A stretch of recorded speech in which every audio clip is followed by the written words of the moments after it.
is menstruation? So menstruation, it is the shedding of the uterine lining or the endometrial lining that is accompanied by bleeding. So it happens if the egg inside the uterus is not penetrated by the sperm cell. So it happens in women regularly every month or irregularly. So means that it depends on the individual functioning of the women's reproductive system. Let's compare menstruation into menstrual cycle. So menstruation is the shedding of the uterine lining, while menstrual cycle is the whole process of menstruation, including the menstrual phase or the bleeding phase, and then second is the follicular phase, and the third is the secretory phase, and lastly is the ischemic phase. So there are a lot of hormones, there are a lot of processes that undergo in simply the menstrual cycle. Now, the hypothalamus, it produces gonadotropin releasing hormone, which stimulates the anterior pituitary gland to release the gonadotropins. And the most important one is the follicle stimulating hormone, which will go to the ovarian cortex. Now, after the follicle stimulating hormone went into the ovarian cortex, and it is now the start of the folliculogenesis. So folliculogenesis is defined as the process of maturation and development of primordial follicles. So primordial follicles, it is a pool of potential eggs in the ovaries.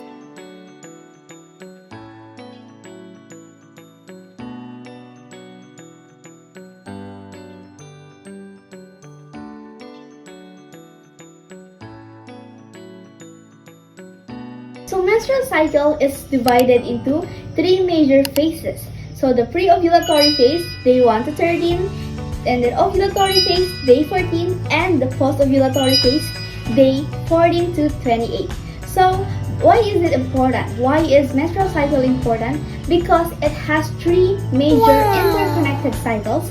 First is the hypothalamic pituitary cycle, second is the ovarian cycle, and the third is the endometrial cycle, or what we call the uterine cycle. So first thing is the hypothalamic pituitary cycle. So hypothalamic pituitary cycle, which means that the hypothalamus is the one producing the gonadotropins. So gonadotropin releasing hormone, and then it will stimulate the anterior pituitary gland to produce the gonadotropins. And the follicle stimulating hormone will now go to the ovarian cortex. So that is now the process of folliculogenesis. That is why it is called the pre-ovulatory phase. And then second is the post-ovulatory phase. Post-ovulatory phase meaning that the corpus luteum is the only one that is left. And the second cycle is the ovarian cycle. Also, it has two major phases. First is the follicular phase, meaning it will repeat again the process of the pre-ovulatory phase. And then second is the luteal phase. So luteal phase now here is, of course, the corpus luteum is the one that is left. And then next is we're going to move with the endometrial cycle. Lastly is the endometrial cycle or the uterine cycle. It is characterized by four phases. First phase is menstrual phase, which is characterized by bleeding. Second is the proliferative phase, which is characterized by the regeneration of the endometrium.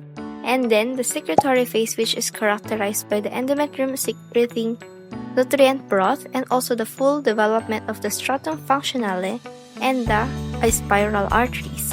And if pregnancy occurs, the corpus luteum will remain alive due to the human chorionic gonadotropin, and if pregnancy does not occur, the corpus luteum will die within 10 to 14 days, which will cause the levels of estrogen and progesterone to go down. And lastly is the ischemic phase, which is characterized by reduced blood flow and vasoconstriction due to the absence of implantation in the uterus, so which will lead to bleeding.